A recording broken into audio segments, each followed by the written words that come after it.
तर सध्या 2 ते 3 दिवस झाले अहो घरीच आहे, कारण आऊंच्या हाताला चटका लागलेला होता आणि तब्येतसुद्धा ठीक नव्हती.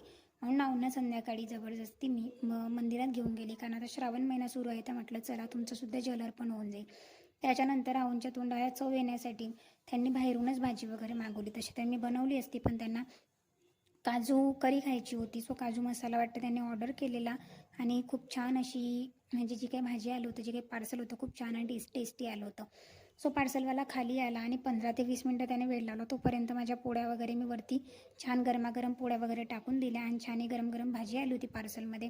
त्याच्यासोबत पापडसुद्धा मिळाला होता आणि कांदा, लिंबू असं छान असं सर्व काही आलं होतं.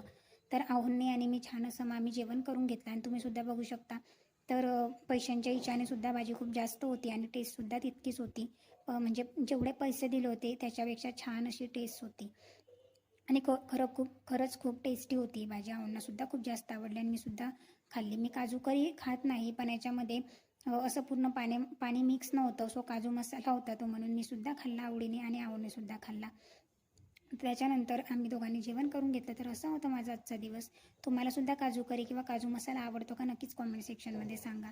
आणि आजचा जो काही न्यू ब्लॉग आपला अपलोड झालेला आहे तो सुद्धा नक्कीच बघा, कशाप्रकारे आम्ही नागपंचमी सेलिब्रेट केली. तर असा होता माझा आजचा दिवस. बाय.